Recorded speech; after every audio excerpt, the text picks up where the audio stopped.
and welcome back to this channel. I'm the Spell Singer, and this is my ongoing review of the Gamebook series known as Fighting Fantasy. And this review is going to give you a quick look at this book title and number. I shall read the blurb, go through the plot, we'll take a look at the game mechanics and that adventure sheet, and I will run the artwork through this video as usual, talk a bit about what we can expect. And then I'll run through some of my own likes and dislikes, any fun facts, any errors worth mentioning, and finish on a summary and score. Before I get into all that, I just want to say a little thank you to 5 random subscribers that have joined up of late, just to sort of show a bit of appreciation.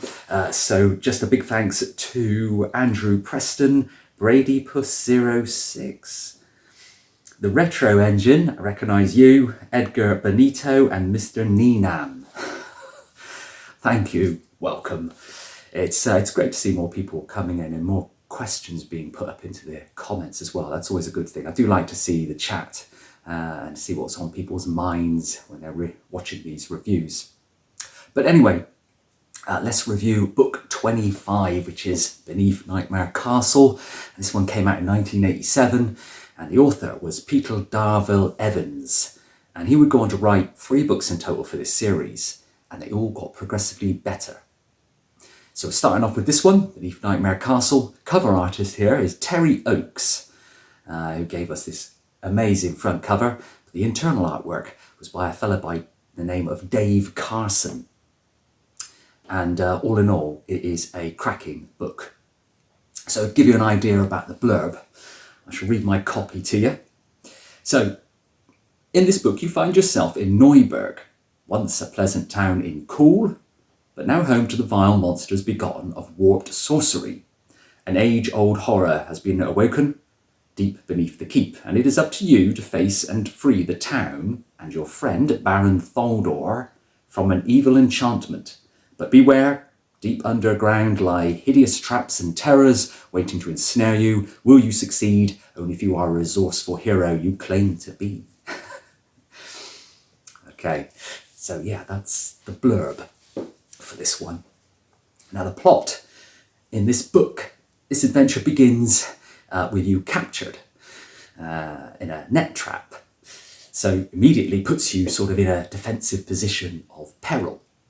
And what follows is the need to get out of your prison cell. So initially you've got to get out of your cell and then explore this town of Neuburg in Khul and basically unravel the overhanging threat that seems to be plaguing this town. And you play the role of a friend to the Margrave of Neuburg.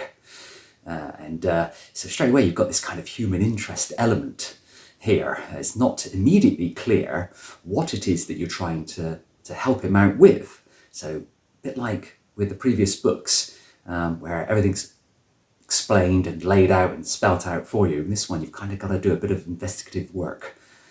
There is a kind of evil presence everywhere you go in Neuburg, offering a sort of sense of mystery as you delve deeper into this town. And the streets are flooded with all these blood urchins and lurchers. They're kind of dog abominations almost, with these kind of tentacles, and they kind of stalk around at night time. So all the windows and the doors are barred at night. And you find that the whole of Neuburg is like on shutdown. So it all kind of adds to this mysterious and unnerving atmosphere. And once you've explored the town, you find your way up to Neuberg Keep, where the adventure goes from being kind of atmospheric and dark to genuinely disturbing dungeon crawl.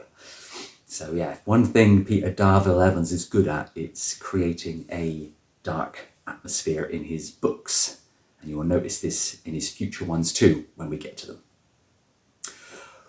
Right, game mechanics and adventure sheet. So now in addition to the standard rules, the story includes willpower.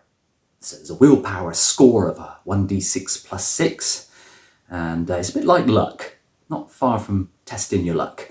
And this attribute is tested throughout the book as well. So should your willpower score fall below 6, should you sort of unsuccessfully, when instructed, test your willpower, then you lose your grip on sanity and it's game over.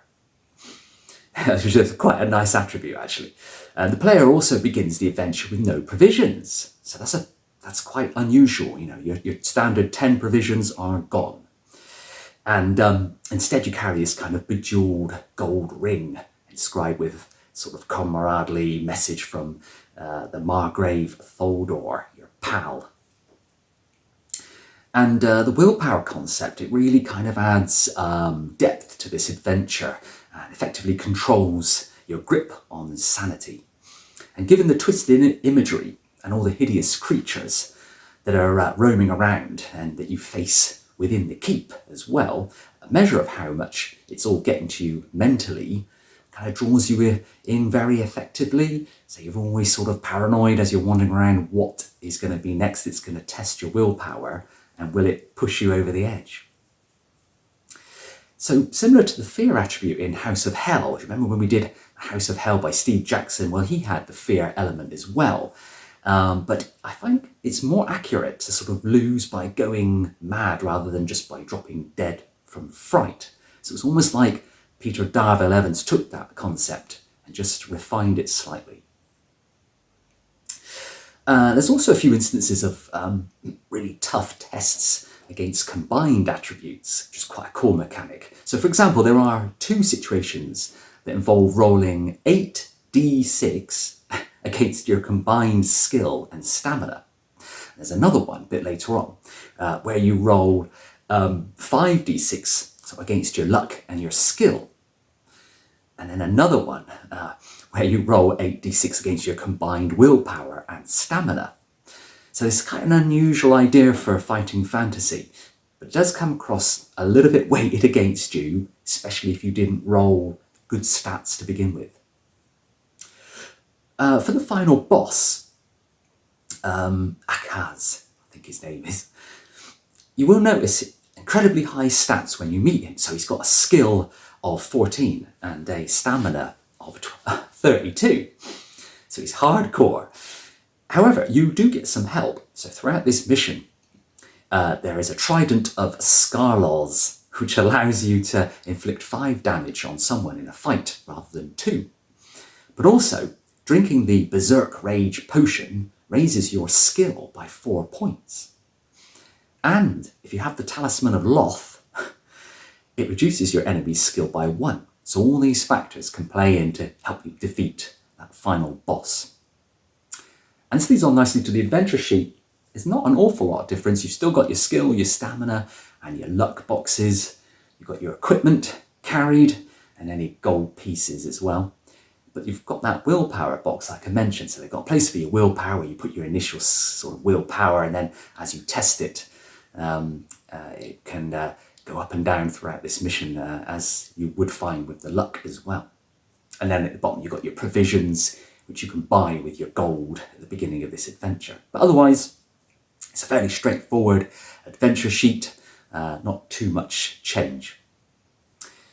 Right, the artwork in this book, the cover is it's really well drawn. It's a real beauty. This one, it's got all its dark blues and black hues with this kind of moon in the middle as well. So it does really come across as quite a striking front cover, and it kind of adds to that nightmare idea.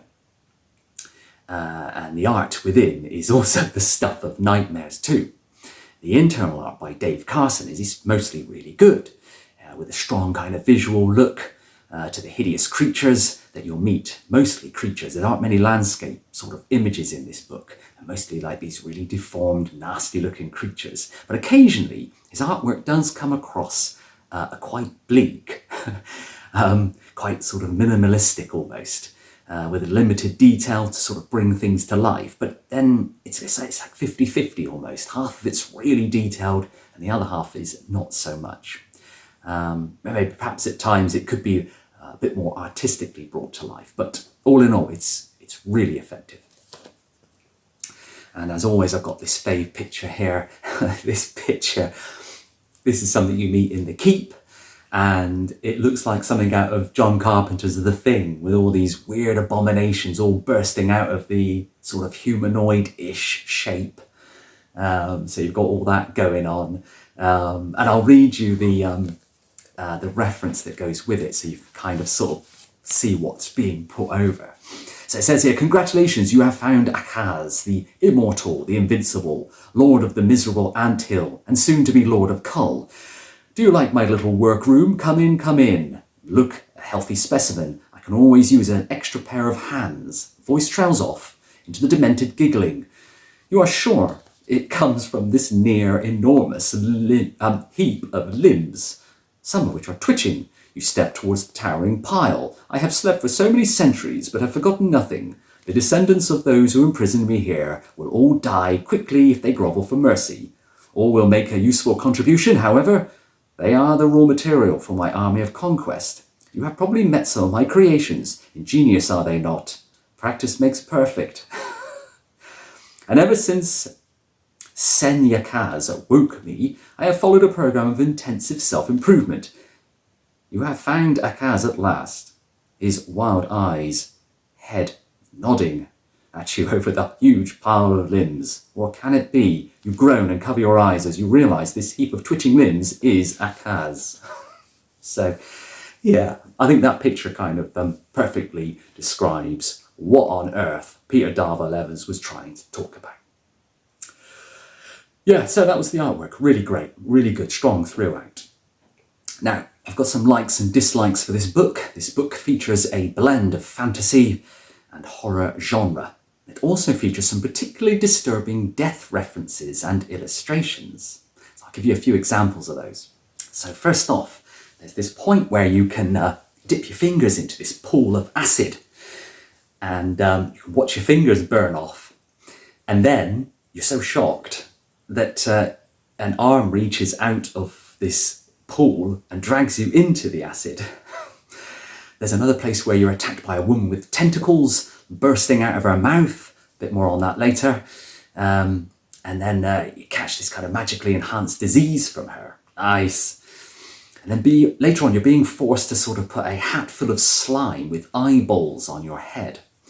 And when it takes slowly over your mind, it kind of drips down your face, it takes over your mind. And also having all this blood, all your blood basically, in your body sucked out through your face. So, yeah, and you can even get gutted by a sorceress and eaten by undead frog monsters. So yeah, there's a lot of variety. It's all very colourful, very descriptive, and the artwork really touches on it perfectly well. I love all the weird random stuff in this book. It's got a lot of black comedy in there as well. So it's quite a nice comparison between sort of like the black comedy and this really dark imagery. For example, there's a bit in the book where you find a battle axe that turns you into a psychotic, forcing you to select the fight option and nothing else. And you can never escape from those fights either. You have to fight to the death. There's also a weight loss potion that bans you from eating your provisions for the rest of the adventure, that is. And at one stage, you can accidentally get turned into a tree. Yeah. Okay, so there's few things to go on with in the book there. I really like that. Not too many dislikes. It's not a difficult book, but finding the true path will take you a few attempts, but everything else is just pure likes. Right, I've got a fun fact for you. There was an illustration to accompany paragraph 50 in this book, which I'll read to you in a minute. Now, do you remember when we reviewed Steve Jackson's House of Hell, and they pulled that image out, that piece of artwork of that poor semi-naked woman on the altar table being about to be killed by these kind of satanic worshippers? Well, they pulled that picture out of the book. Well, they've done something similar here. So there was a description on page 50, which I'll give you in a second. But artist Carson, he revealed that his favourite fighting fantasy illustration was sadly banned from Beneath NightmareCastle.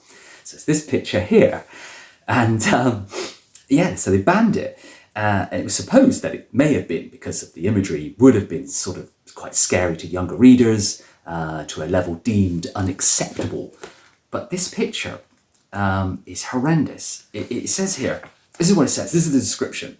The young man stands over you, mumbling and hopping from foot to foot while you release the woman. She too has a swollen face, but she manages to smile at you. The man looks worried, tries to hold her, but she pushes him aside and advances towards you.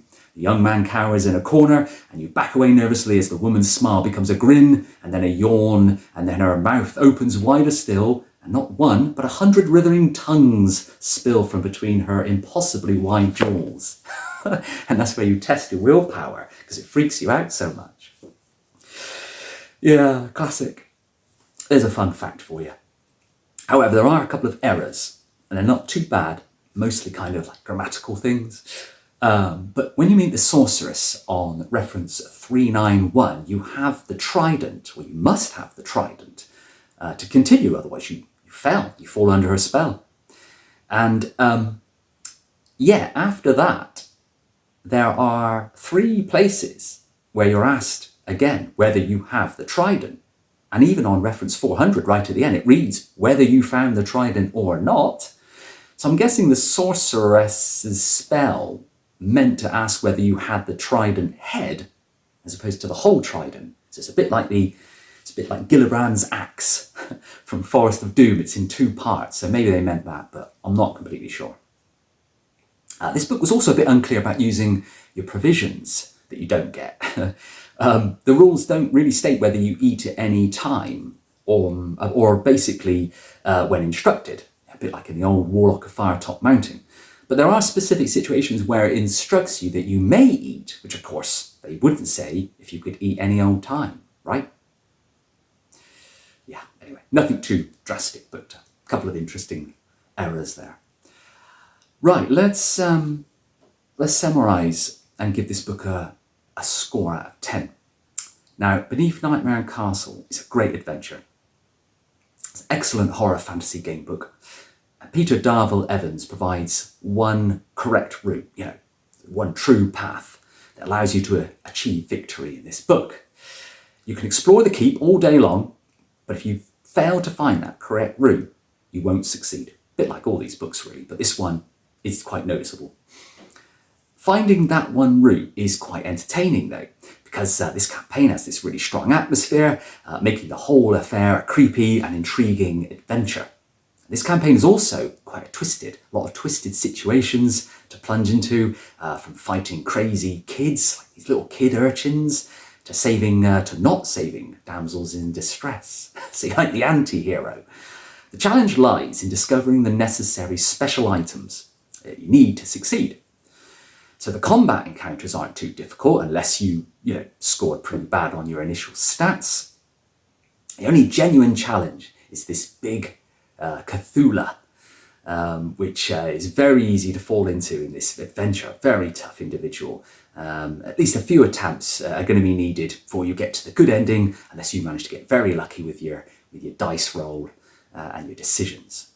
Now, Beneath NightmareCastle is a terrifying campaign in a nightmarish setting that genuinely sends chills, well, certainly did for us kids in the 1980s. Now, this book was also the first to be released with the gold dragon banner cover. So, of course, we had the old green spine to go with it, and then the green banner at the top. But now, of course, had a bit of money, went with this cool dragon banner on the top. Put in the comments which are your favourites. I know there's a lot of favourites for the original green banner. I think I quite like both of them, to be honest. But yeah, this was the first one. So yeah. Now, obviously, previously, the Fighting Fantasy books were laid out. The point was just to win rather than not spell it out to you. Now, it's kind of like taking on a turn almost with these books now. So now we have a slow kind of unravelling mystery, allowing the story to kind of develop as you explore. Almost as if the author's Saul, Creature of Havoc, that we reviewed previously by Steve Jackson, and felt that Fighting Fantasy was beginning to evolve somewhat and maybe become, a bit more cerebral. The instant deaths are, they're presented in long paragraphs describing in detail exactly how you die. But it's also the first book genuinely to have a dark fighting sort of fantasy atmosphere. It's presented in this really unsettling fashion. Something very interesting happening in this book, and from here onwards as well. So fighting fantasy appeared to be moving in a more, not so much adult, but maybe higher teen territory, with experimental and complex books, or more experimental, more complex books starting to become available. So yeah, this is a tough book with some instant deaths in there, numerous luck tests that often lead to death if you fail them. The truest path is far less dangerous, but it's easy to find, adding a scope for sort of replaying, and even after you've completed it, you may want to explore, experience as much as you can from this book. So there's lots of chances for exploration if you're that way inclined. Check out all the different paths and really get your full fill of this book. The extra rules add good variety. There's good concept as well, good thought throughout this one. It will take you a few attempts to beat it. It's well worth discovering and exploring all the different paths through the keep. So all in all, it is a tip-top book, and a great entry from Mr. Peter Darville Evans. A good first entry, but like I say, the best are yet to come. So I think all in all, I will probably give this book a 7 out of 10. It's a solid book, and it's a lot of fun to read and a lot of fun to play. So hopefully you liked this review. Give it a thumbs up if you did, or maybe pass it on, share the link, and definitely leave some comments. Tell me what your thoughts are, whether you found this book as hideous as I did growing up, or whether you liked all that kind of artwork, what you thought of Darville Evans' story and his prose. I really enjoyed this one. It was a really great entry. So next book is book 26, which is Crypt of the Sorcerer, which is one of Ian Livingstone's books. So I'm going to do that one next, and I'll catch you all in that review.